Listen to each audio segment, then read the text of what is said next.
In the 1930s, Australia faced an unexpected foe, giant emus.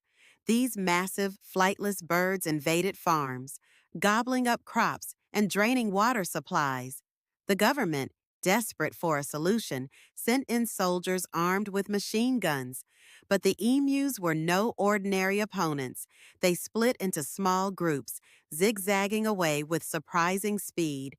Despite the firepower, the army struggled to keep up. After weeks of futile chasing, they finally threw in the towel.